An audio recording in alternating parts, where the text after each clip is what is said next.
Hi Jen, welcome to the Healing After Infant Loss YouTube channel. Thank you so much for being here today.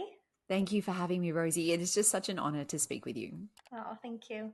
So I'd love to start at the beginning of your journey. Did you always know you wanted to have children? Was that always something you wanted growing up? And yeah, do you want to talk to us a little bit about that?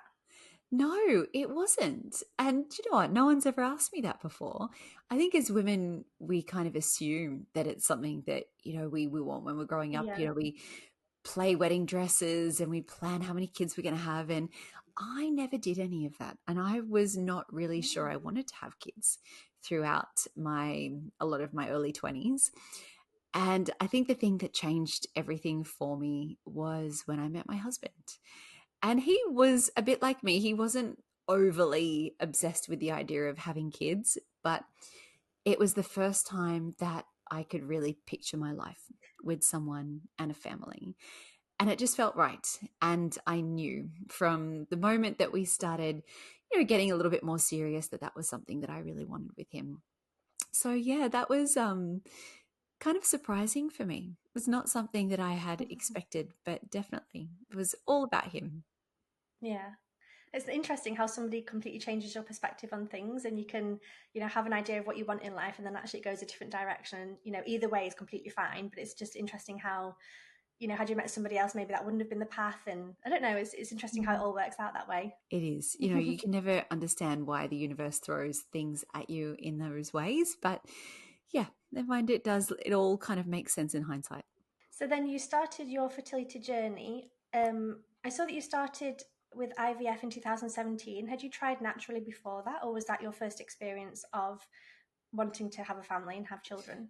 Oof. Well, yes. So I got married when I was 33, and we had no inkling that we would have any trouble conceiving. We're both relatively young in the scheme of things. We had no health issues. I worked in the fitness industry. We ate well. We didn't have any concerns or any reason to think we'd have a trouble conceiving. And I went off birth control shortly after we got married, and my cycle never returned. And it was one of those Mm. things where we went back to doctors and said, look, is this normal? Is this okay? Do we need to have any testing done? No, no, no, it's normal. It can take a few months after you're coming off birth control for your cycle to regulate again. Don't worry, just keep waiting. So we did, we waited and we waited. And at about the 12-month mark, we started getting a bit worried. And we went down the natural route. We tried all sorts of alternative therapies and nothing seemed to kickstart my cycle. And my gynecologist didn't really know what to do. She said, oh, a year is a long time. It really should have started by now. So we were referred to a fertility clinic. So we never really got to try naturally, which was a really frustrating experience. The trying every month is its own journey in itself, but when you don't even have that option, it's a really Mm. difficult place to be. So we eventually referred to a fertility doctor who did run quite a few tests, and I will never forget that day sitting in the doctor's clinic where he just pushed this piece of paper over and he said, I think you've gone through early menopause. And that's not something that a 30, well, I guess I was 34 by that stage, wants to hear.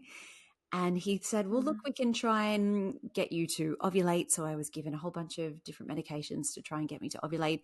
None of that worked. And he said, look, your only option really is IVF and you need to do it soon.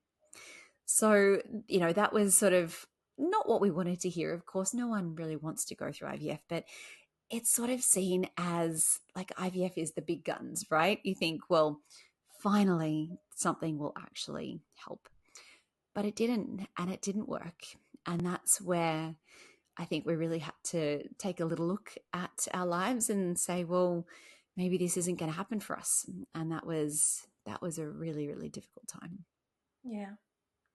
Can I ask how long were you, sort of jumping back a little bit, how long were you on the birth control for? Because I know there's like that whole thing, I mean, I don't know enough about it to be able to say, but sometimes people say more than 10 years, it shouldn't be, or less, or I don't know. Does it depend on the medication you were on? Do you know much about that? Like, was it Mm. because of the birth control and how long you'd been on there? That's why your cycle, like your periods didn't come back?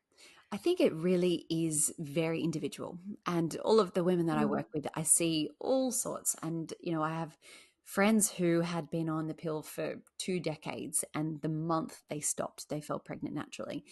So it really is very dependent on the person. But I went on the pill in my late teens for contraception, and I was on it on and off throughout my 20s. And I didn't like it because I had a lot of sort of adverse symptoms. It made me very bloated, terrible skin. And I just decided in my kind of late 20s that I didn't want to be on it anymore. So I remember going to my doctor at the time and saying, I don't want to take the pill anymore. Is there another option for me? And she said, Mm. yes, why don't you get a Mirena, which is an IUD. It's a little hormonal device that sits within your uterus. And the way it was sold to me was that she said, because it sits at the source of where the hormones need to go, it's a very, very small dose. So it's not going to have the same impact on your body as the pill, which is a very big dose because it's got to be broken down by your stomach and then dispersed into your bloodstream, etc. So I thought, great, I'll go for this. And I got a Mirena inserted. And to be honest, Rosie, I loved it. It was great. I didn't get any symptoms. But after about sort of 6-7 months of having the Mirena, my period stopped completely. And I remember my doctor saying, look, that just happens to some people. Don't worry too much. So I just really had no cause for concern. But when I had it removed and obviously my cycle didn't return, I did do a lot of research. And I think the misconception that a lot of women have is that, we're told that the birth control, the way it works is that it tricks your body into thinking it's pregnant. But that's not actually true. It actually tricks your body Oh. into being in menopause because you are no longer producing the hormones that are needed to create a healthy cycle. The hormones are given to you. So that connection between the brain and the ovaries pretty much shuts down when you're on birth control. So it kind of, you're relying on your body to get back into its natural rhythm again once you stop taking it. And for a lot of women, for whatever reason, it's much, much harder for some of us than others. Why isn't that information shared about, tricking us into thinking that we're pregnant versus the menopause thing? Why Like, isn't it shared with us, surely that should Rosie? be, You tell me. And if surely that should I, be information that is oh, shared to people who want to take this medication. Hey, here's actually what happens oh, versus here's a lie that we're going to tell you. Like, what is that? what is that? And not only that, but the pill enormously depletes you of essential vitamins and minerals. It affects your bone density. Like it really, I don't want to say I'm anti-birth control because, there's a time and a place for it. But, I'm one of the few women I know who went on birth control for contraception. Most of my friends at that age were put on the pill for hormonal issues. They had irregular cycles or they had terrible PMS. And they were told that the birth Mm. control pill would fix all of these symptoms. Whereas all it does is mask all of those. It suppresses the production of your own hormones. And while you're taking the pill, sure, those symptoms might go away or they might lessen. But once you stop taking it, most women find that all those problems are still there and it never addressed the root cause in the first place. It's terrible, isn't it? It's terrible. And if I could go into every There should high be more school in the information world about and this. tell girls this, I would. Yeah, no, I know. I'm not giving you the responsibility. I just mean like it's terrible in general that like it's just not known. And anyway, Mm. yeah. So you came off your birth control and your periods didn't come back. So then you started the IVF route and you said that that didn't work for you. Do you want to talk to us about how that was with the Mm. injections and that whole process and, the emotional turmoil of it all as well? Hmm. So I had a very low AMH level. So AMH is your anti-Müllerian hormone, and it is a lot of people kind of refer to it as the egg timer test. It sort of tells you how many eggs you've got left, which is not really the way it works. The AMH test was developed to see how well you would respond to IVF drugs. So my AMH was quite low, which was an indicator that I wouldn't respond very well to the drugs. So when I went in for my first scans, like things weren't looking great. My follicles were, not really looking like they were developing particularly well. So I was given more and more and more higher doses of the injections. So every time I went to my doctor, we'd get more bad news. Your follicles aren't growing, the eggs aren't growing. So I was given higher and higher doses. And after about 2 weeks, we realized that there was no chance of an egg collection. There were no eggs to collect. So my body didn't respond to these incredibly high dose stimulation drugs at all. And so that cycle was cancelled. And I remember the fertility doctor saying to me, well, you can try again. But basically, she was just shrugging her shoulders, saying, well, I don't really have any more options for you. And at that stage, I was living in Southeast Asia. And the country that I was living in, egg donation was not legal. So that wasn't even presented to me as an option. Whereas I know a lot of women who are put in that category of, early menopause are given that option.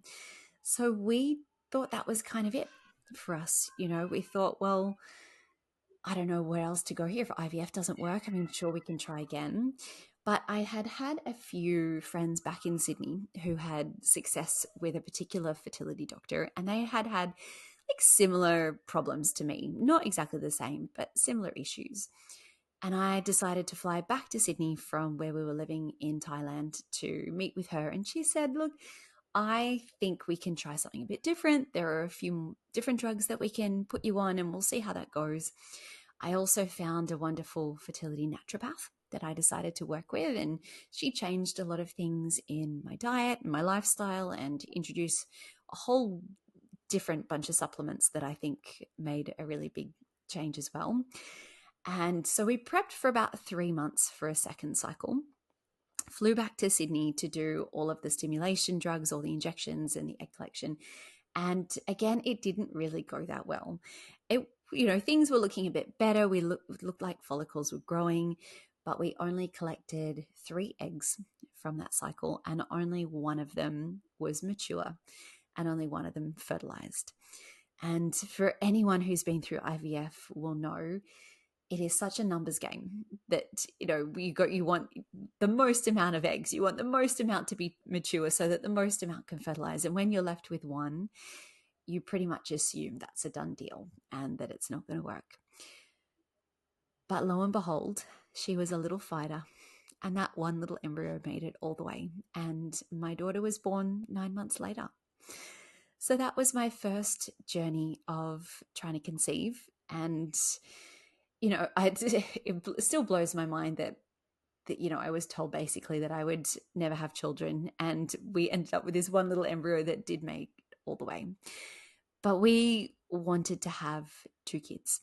We'd always wanted to have 2 kids. My husband and I are both only children, and we just thought that's what we would really love more than anything else in the world. So yeah, that was my first journey, and IVF was, a roller coaster. But it worked in the end. You're incredibly lucky as well, and I don't know if that sounds bad for me to say that, I know, but like you said, it's a numbers game. And I think they often say, especially for women in their 30s, like mid 30s, which I guess you were around that, at that time, you kind of need, I think it's like you need 3 or 4 to maybe have one successful pregnancy, because they just don't, at that age, whatever reasons, they just don't seem to work. So to have one egg that fertilized and then became a child is so incredibly lucky. That's amazing. It is. And it's so funny, she has the personality of she will do whatever she wants, kicking and screaming. She will get her way. So I feel like that's what she was like from the moment she became an embryo. Yeah. But you're right, it is such a numbers game. And, by your mid 30s, they estimate that, about, I think it's around 40% or so of the embryos that you create will not be genetically normal. So they'll never become a pregnancy or a healthy baby. So it is, yeah, you're right to say I was incredibly lucky. Yeah. And then you said that you wanted to have a second child. So did you try IVF again for the second child? We planned to. I was lucky enough to breastfeed my daughter for about a year. And then after I finished breastfeeding, the most amazing thing happened. One day, my period arrived and I was shocked. I still remember, being in the bathroom thinking, oh my God, what is this? Oh, wait, I remember what this is. It had been so many years by that stage since I'd had a period. I was like, what is going on here? So we were very excited. We thought, well, this was the one thing we didn't have last time. We get to actually try to conceive. That was never even an option for us previously. And sadly, that was not the way it worked out. And the second journey ended up being a lot longer and a lot more difficult than the first for so many reasons. And it started off pretty promising.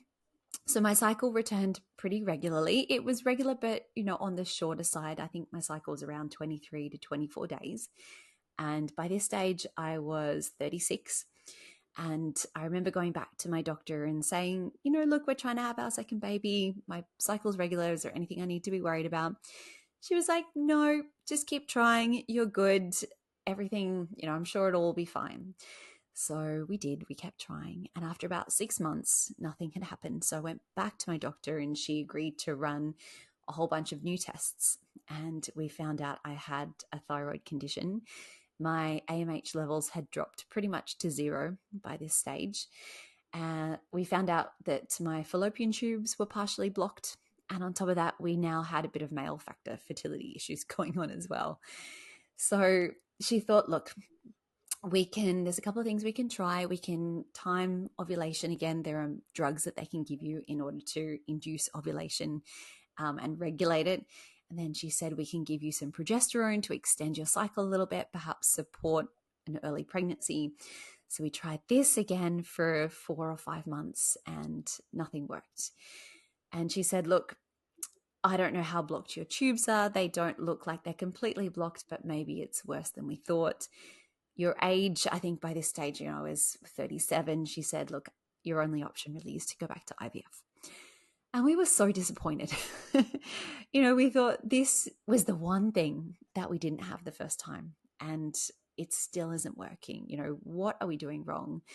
So we thought, look, we don't want to go back to IVF, but it worked the last time. We're going to do the exact same thing again. So we prepped, for 3 months. I did all the supplements, all the acupuncture. I had the perfect diet. I got my 8.5 hours sleep every night. We did everything. And this cycle actually went really well. So I ended up with 2 perfect little healthy embryos, and we transferred both of them. And sadly, neither of them stuck.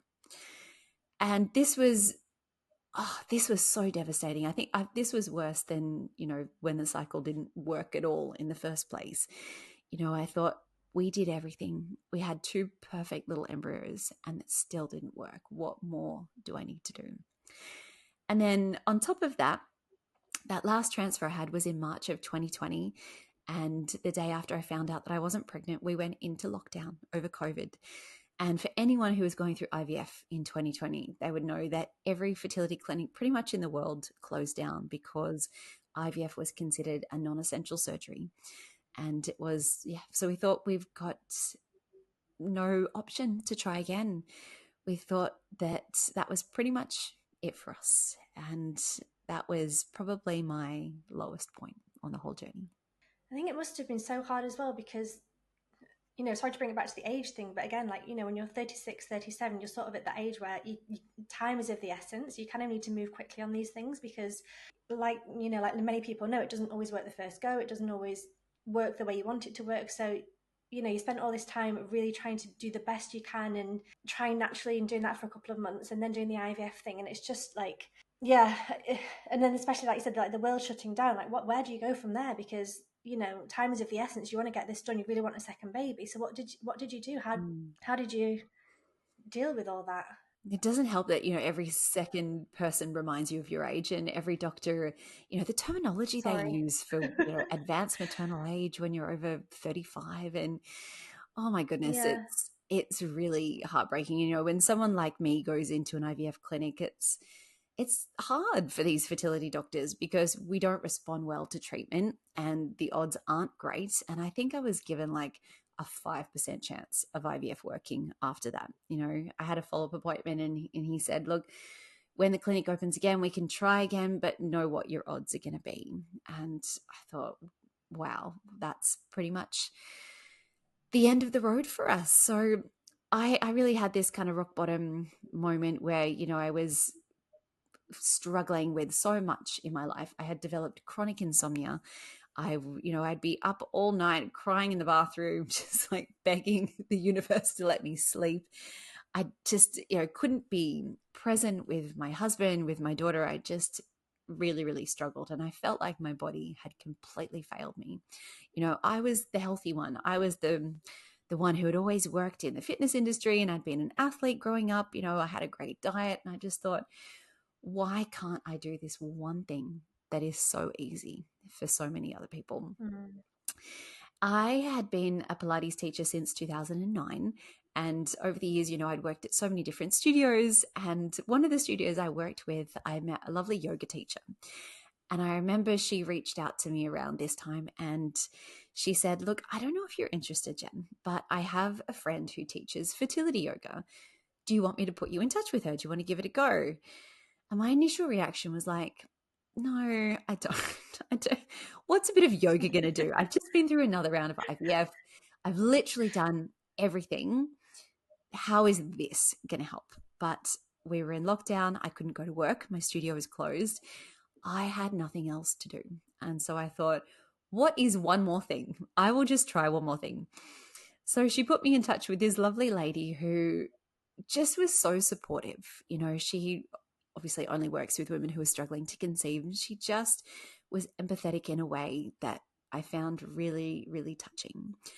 And so she started these really beautiful, gentle practices for me, which I struggled with because my view of exercise had always been, well, it needs to be hard, it needs to be exhausting, I need to be sweaty, otherwise, like, it's a waste of time. I never really got yoga. I always found it boring. I think, Mm. why are we just lying here? Why aren't we doing a plank or some push-ups or something? This is such a waste of time. Just didn't get it.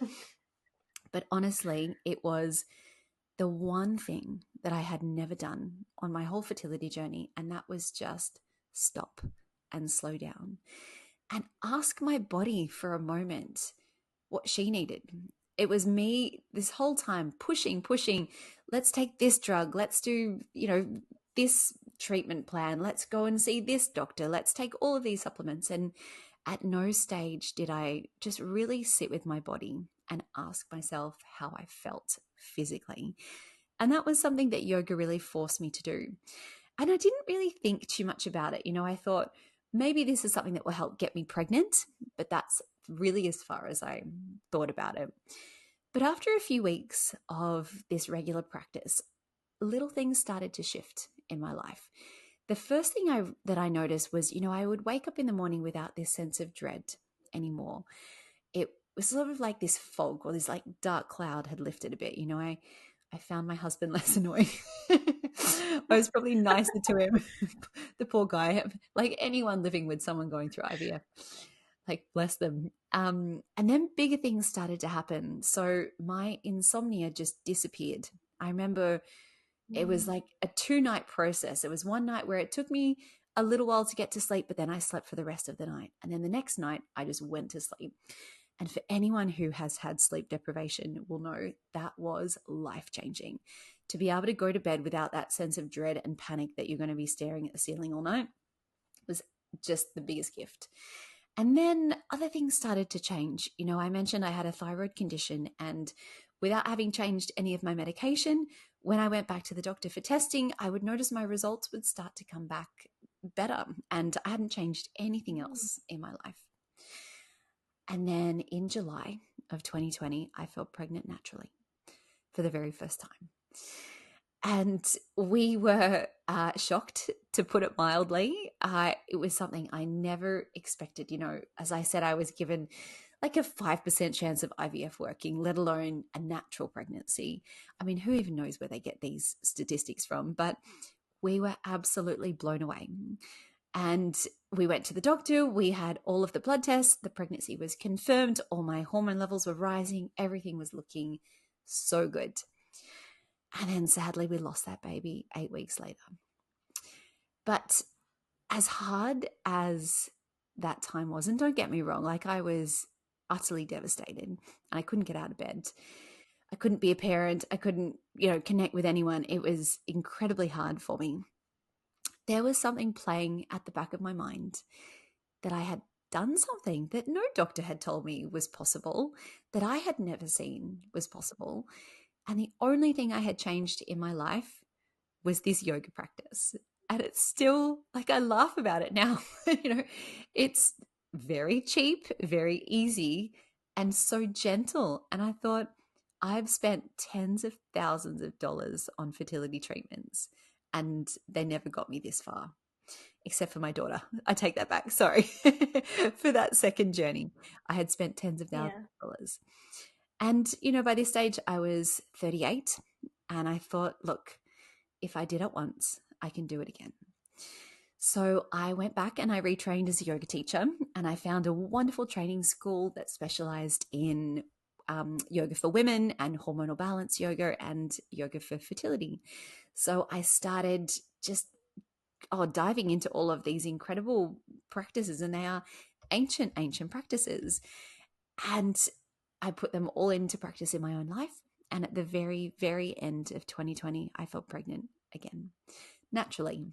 And that little boy is now 3.5. So Oh, that is my journey. I have two beautiful children. And that journey, I would never in a million years would have guessed turned out the way that it did. when you say, I mean, it's an incredible story. When you say yoga, was it the physics? I've done a yoga teacher training as well, so I know a little bit about the 8 limbs and things like this. Was it more of the physical practice, or was it also the mindfulness and the breath work? Or was it at that point just the physical movements and like you said, the slowing down and listening to your body and connecting with yourself? It's such a combination. And you mentioned the 8 limbs, right? And so many people, when they think of yoga, all they think about is the asana or the movements that you see on a Mm. yoga mat, right? But that's only one of the 8 limbs. The rest of it is things like the pranayama, the breath and meditation, and the way that we treat ourselves, the way we treat others. There is so much more to a yoga practice than just the movements. I think the movements are incredibly helpful when you look at the science behind, the anatomy of the reproductive organs and how yoga and exercise in general increases blood flow and circulation. I think that has an incredible benefit. But for me, the thing that really changed my journey and my life, my whole life really, was yoga's ability to regulate my nervous system and to Mm. bring me out of that constant survival mode, that constant state of fight or flight. You don't just develop chronic insomnia from nowhere. Like, it doesn't just happen for no reason. And, on the surface, everything looked normal when I was trying to have my second baby. I looked like, a normal person. I went to work, I went out and met my friends, I parented my daughter. But I was struggling. I would lose it over the tiniest little things. I would just be having a tantrum, a blubbering, crying mess over the littlest things. Things would set me off. And, I would stress about everything. Like, I would take my own shampoo to the hairdresser because I didn't want to use their products that had chemicals in them, which may interrupt my fertility. I would take my own soy sauce to restaurants because I didn't want to have the soy that had gluten in it, even though I'm not gluten sensitive. I just was told that gluten was bad for fertility. Like, it totally took over Yeah. my entire life. And when you are just in that constant state of hypervigilance, like, something's going to hurt me, something's going to hurt my fertility, I can't do this, I can't do that, it is no way to live. And without realizing it, it had just taken over every moment of every single day for me. And I never really stopped to think that that wasn't normal. But when I started my yoga practice, it was the very first time that I had to sit with myself and ask myself, is this really working for me? Because clearly it wasn't. I was miserable. And I think that was the biggest gift that it gave me. Yeah. I also had a similar sort of healing experience, I guess, with yoga. So I had a couple of infant losses and I started going to yoga and meditation things just as something to do Mm. because we moved to a new city and it was just kind of like, oh, we'll go to yoga, that'll be fun because we moved to Miami. So I was like, this is like a Miami, I'm going to be my Miami girl and do some yoga and do some rollerblading and like be that cute Miami girl. And I remember like we would do yoga poses and I would just sob and I would like, everybody else is just, doing their yoga pose and I would just be crying my eyes out. Or Shavasana at the end, I found impossible to just lay still. I'd be like, what the fuck are we doing laying still? Why are we still here? What's going on? And it was just constant. And then the more I went, the more I was able to release, but also connect with myself and also chill the fuck out, honestly. Like, actually just, okay, when I was Shavasana, I can relax, I can let my guard down, I can close my eyes, I can listen to the music, and I can connect to myself and feel my breath. And it was a really, a really powerful thing. And I think a lot of people think yoga is like stretching for girls, and it's like a cute, it's the thing that I went there for, was to be a cute yoga girl. And then actually I had no idea it was going to have these like amazing healing qualities. And I don't know if it happens for everybody, so I don't want to be like, do yoga and you'll get pregnant. But I think, especially for me, from like healing after loss, I had such a profound experience with it. And like the meditations, again, we go to meditations and people would be sat there just like chill and zen and doing the whole thing, and I'd literally cry my eyes out, and I'd found it so tough. But the more I went back and the more I did it, the more I was able to like process my emotions and actually just be with myself and connect with myself. So I completely relate to your journey of how it can like have such a transformational experience. And yeah, it's I just want to say, yoga is way more than stretching. It really does like connect you with yourself and your body, and also, like you said, calm your nervous system, I think, is the biggest thing. And you learn how to regulate yourself as well, in terms of, okay, I'm feeling stressed, maybe I'll try this breathing technique, or maybe I'll sit and watch my breath, or whatever it is. And there's so many different practices that, yeah, I just wanted to share that, because like I really Mm. connect with you on that. I feel like we sort of share that experience there. Thank you. And I think that people discount how traumatic these experiences are. I mean, losing a Yeah, baby is, and it's it's so much. It's so much of it is just kind of swept under the rug. We're told things like, "Well, it was an early loss," or "It was a chemical pregnancy," and even just the trauma of going through fertility treatments where your body is no longer your own. I mean, all sorts of things are shoved up your vag, right? You've just stabbed with needles left, right, and center.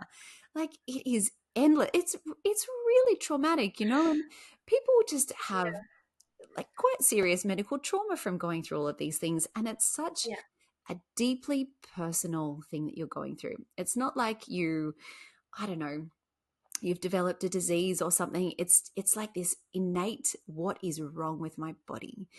It's yeah, so hard to describe unless you've been through it. And I think we really discount how traumatic so many of these experiences are. And the beautiful thing about yoga is that, I mean, yes, we can talk about what we've been through, and we can, go and speak to counselors and psychologists, and that's a very valuable part of healing, to, intellectualize what you've been through and to be able to share it and voice it. But your body doesn't understand words, and it doesn't understand language. It only understands how it feels physically. And when you've been through these mm, traumatic experiences, you hold them physically within your body, and no amount of talking is going to let them go. So when you find a practice like yoga, and yoga is one of those very few kind of complementary therapies that has been studied extensively in Western medicine, and yoga is used in trauma recovery and PTSD recovery, and for treating things like anxiety and depression, because of those incredible somatic healing properties that it has, where it allows your body to let go. And that's why you felt so much emotion in your classes, and why so much of that emotion came up. I see it all the time. yeah. So you used yoga and meditation, mindfulness, all those things, breath work, to help you get pregnant, essentially. Did it also help you heal from the IVF that didn't work, and then also the loss of your second pregnancy? Did you find that the mindfulness and things helped you with your healing journey, as well as the fertility side of things? It did. However, it's funny, I did so much kind of healing work before I fell pregnant with my son. And this sounds really stupid and really naive now looking back at it. But I was like, well, I got pregnant. I got my baby. He's healthy. He's happy. I'm healed. No, no, I was not healed. And I I had quite bad anxiety throughout my pregnancy with him, and as a new mum with him.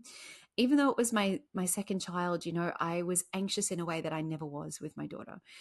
I'd be walking down the street pushing the pram and just checking the sky. There was like nothing about to fall on his head, just, things like that. I found it really Mm. hard to be away from him or for other people to be minding him.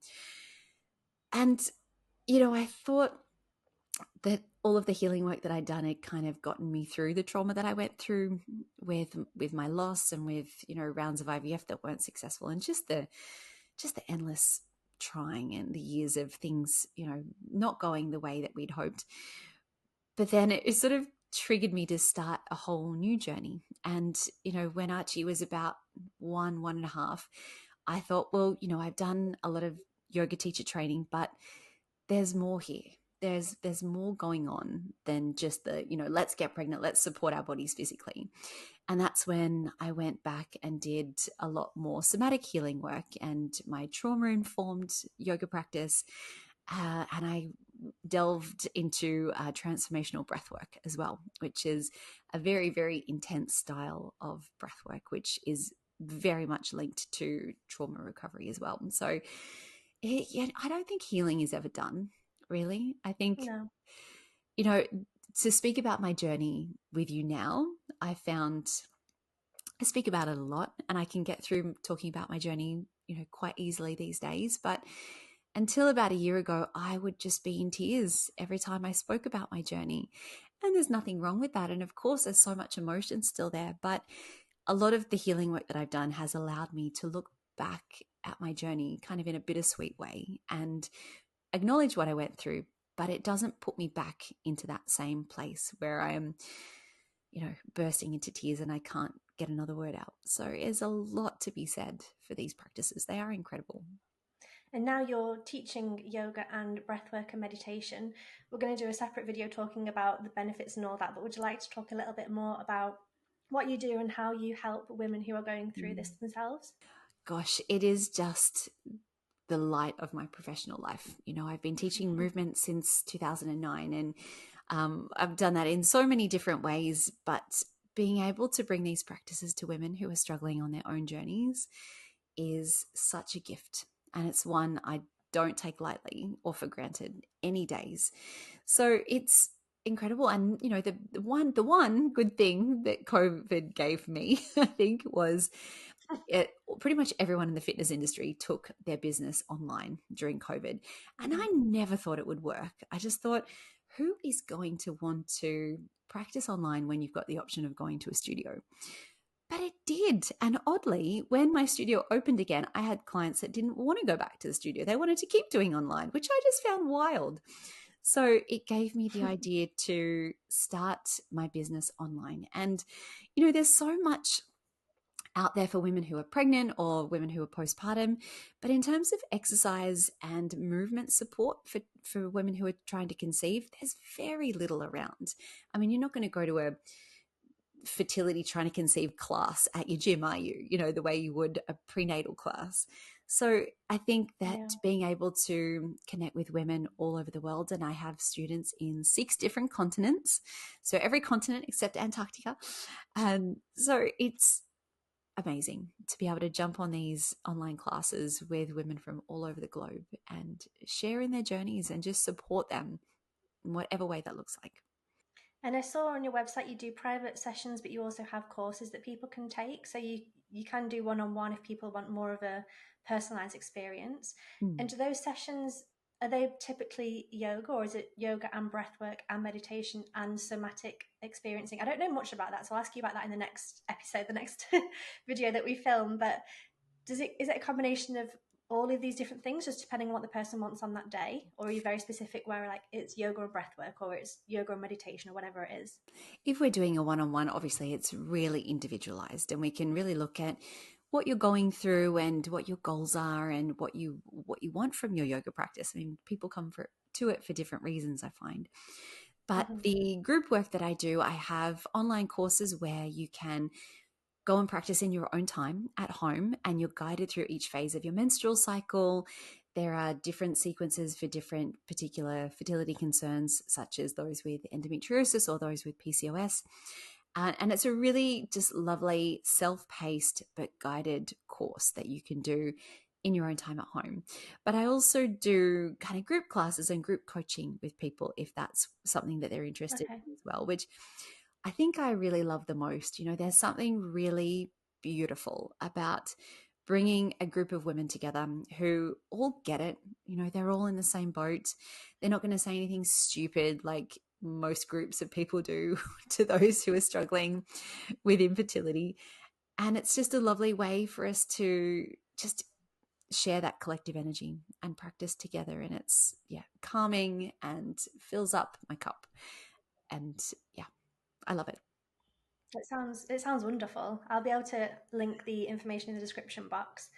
Thank you so much for sharing your story. I do have a couple more questions that I like to ask people about infant loss, just to kind of get different perspectives on the same question. What do you want other women experiencing infant loss to know? Oh, goodness. I want them to know that no matter how their loss came about, first of all, it is never, ever your fault. Ever, ever, ever. And that's something that I think we go to first. What have I done? What did I do wrong? What could I have done better? It is never, ever your fault. And the second thing is your pregnancy was a baby. It was your baby. And it doesn't matter if you lost that baby at 5 weeks or 12 weeks or later on. A loss is a loss. And just because you lost your baby at 6 weeks doesn't mean that your grief is any less than someone who lost their baby at, say, 20 weeks. And I think that that's something that we're told as well. You know, we're told, well, at least you can get pregnant. You can just try again. You know, it was only early. Why are you so upset about that? You know, I heard all of those things when I lost my baby. Please know that your baby is worthy of everything you feel. Thank you for sharing that. The next one is, what do you wish society knew about infant loss, like society as on the whole? What do you wish they knew about infant Gosh, loss? where do you even start? This could be an hour, the answer to that question. Yeah. I wish that we knew how common it was, that it's 1 in 4 pregnancies, they estimate. I wish that we knew that there is, you know, there's a lot that we can, you know, there's so much that you can, you know, do to support your body and, you know, your growing baby, but like at the end of the day, like you couldn't have done anything, you know, and there's no reason to think that, you know, if I had done this, it would have made any difference. And, you know, people are so quick to say, well, you know, it wasn't meant to be, or, you know, it was never going to be a healthy Yeah. baby anyway. You know, it isn't always the case. There's so many reasons that, you know, we lose pregnancies. And, you know, even the terminology that we use around it, miscarriage, you know, all of these things, it's like, well, it implies that we did something wrong. So I wish Mm, that we knew how common it was and that it is just so out of our control. yeah, totally agree. What helped and what didn't help with your healing journey? Obviously, we've touched on a little bit with yoga and mindfulness and meditation. Was there anything extra that did help or that didn't help and that you would like to sort of talk about? The thing that really helped me alongside this incredibly wonderful ability to just bring me back into this calm and regulated state was just throwing out all of the I have to do this, I have to do that. And a lot of them I was kind of forced to stop because it was during COVID and I couldn't go to acupuncture 3 times a week. I couldn't go to my Mm, fertility hypnosis sessions anymore. You know, I couldn't go to my fertility massage. I went to all of these things every week endlessly. It was exhausting. And I threw out most of my supplements. I thought, look, I'll take a few basic supplements just to kind of top up any nutrient deficiencies that I have. But the moment I stopped doing all the things really started to shift for me. And not just I felt pregnant naturally, which is true, but I just felt so much happier for doing so. Like yeah. if you have a piece of chocolate cake on the weekend, it's not going to be the end of your fertility that month, you know? Like how do we get to that mentality? So that's what really helped for me. The thing that really didn't help me, and I found this surprising, was talk therapy. I found that, you know, when I went through um, transfers that weren't successful, and then when I went through loss, I thought, well, I'll go and see a therapist because that's what you do. That's what we're kind of taught in the Western world, right? I found it really, really unhelpful. And this is something that I see a lot with my students. And as I mentioned before, talk therapy is important to a certain point. But I just found like rehashing what I'd been through and talking about everything that, like, it just made me re-traumatized every time I brought it up. And I didn't know how to get past that. And I think that's where the yoga piece really came in and made a difference. I can't tell you how glad I am you said that. I've never heard anyone say that before. And Mm. after my second loss, which was my worst, if we want to categorize it, but we, not to again make it about me, but just a quick story. We had the abortion for medical reasons, termination for medical reasons at 26 weeks. So I was 6.5 months pregnant in this hospital. And after the abortion or termination, we were recommended to go back to therapy, and it was in the same hospital on the same floor as where all this happened in France, where I don't speak French. I mean, I'm not fluent in French. And then we'd have to go back to, like, even driving up to the same hospital, I'd be like crying and sweating and just like shaking, going up to the floor. And then also, like, obviously it was in French, so it was not ideal because I'm not fluent in French, but it was just like, I think maybe looking back, maybe it was the environment that was just completely not wrong, and maybe talking about it online with someone at like somewhere completely different might have helped. But I, like, everybody says, oh, go to therapy and talk about it, but that really didn't help for me. And again, maybe it wasn't the right circumstances. Now I'm like saying it out loud, but I think oftentimes you don't hear people say actually they're talking about it didn't help, because you know every week you're going back and you're talking about your feelings and you're talking about how awful it is and how shit it is and how, like, you, it's the worst thing that could ever happened. And yeah, I left some of these sessions just so low, and to the point where I was wanting to end my life and not, carry on and things like that. So it got really bad. And I think we went to maybe 4 or 6 sessions, and then I just got, no, I can't go anymore. I can't go back to that place and do that. So I think it's really important that people talk about, like, therapy does help a lot of people, but also it doesn't help a lot of people, and that's okay as well. If therapy doesn't help for you, it's completely okay to find something else. Maybe that is movement, maybe that's yoga or mindfulness or meditation, journaling, sound. Like, there's so many other modalities of like ways of healing. So thank you so much for saying that, because I think it's not spoken about enough. I think everybody's expected to love therapy and that's the healing tool, or actually that's probably not always the case. So yeah, So thank you true, for sharing Rosie. that. Thank you for sharing your experience as well. I see it time and time again with my students. And just like you said, even going back to a lot of IVF clinics these days have in-house counselors, psychologists, which is great. I honestly think that is great. Yeah, But you're going back to the place, maybe you went for a scan at 11 weeks and there was no heartbeat. You got to go back to that clinic to talk about what happened. Like, it is textbook PTSD. yeah, And yeah, it just amazes me that we think that's the solution. And I think there are a lot of people talking about trauma these days. And I think it's, yeah, it's a word that kind of gets thrown around, good and bad. But on the whole, I think it's really good that we're talking about this, because we realize that it goes well beyond, talking your way out of what you've been through. yeah. The last question is, what advice do you have for partners, friends, or family members if they know somebody who is going through infant loss or Mm. infertility? What advice do you have for the people around that person? Oh, just don't go away. I know how hard it is. And, you know, I, I saw a really good post on social media a couple of weeks ago that said something like, I wouldn't want to be friends with me while I'm going through IVF. And I so related to that. Like, who would want to be friends with you? You're grouchy, you're crying all the time, you don't want to go out, you just want to complain about the world, you hate seeing people with families. Like, who would want to be friends with that person? I get it. And I was that person, absolutely. You are not fun at all, but it is a season. And no matter what the outcome of your journey is, you're not going to be in it forever. And I think that the people that I am closest to since I went through everything that I went through are the ones that were just, I'm here for you. I'm going to check in with you. I don't need anything from you. If you want to catch up, I'm available. But the ones that expected you to be excited about their baby shower, and the ones that expected you to, want to come to the 1-year-old birthday parties. And I know we should be excited to do all of these things, but sometimes you just can't. Sometimes it's so hard.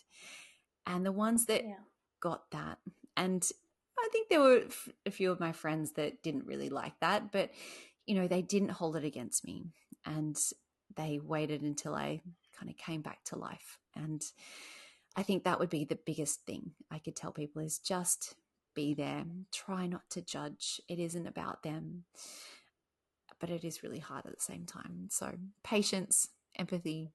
Yeah, just be patient for them. Mm. Well, thank you so much for sharing your story. Is there anything that we've sort of missed, or anything you'd like to talk about a little bit more just before we close the episode?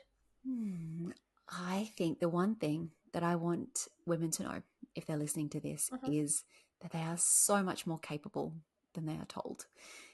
Looking at the things I was told, where I truly believed that, first of all, I was in menopause. Second of all, I had a 5% chance of IVF working. Like it went on and on. And look how my journey turned out. You are so much more capable than you think. And I see miracles happen every day. I love that. Well, thank you so, so much for sharing your story and for being vulnerable and talking about everything. I really, really appreciate it. Thank you so, so much. Thank you, Rosie.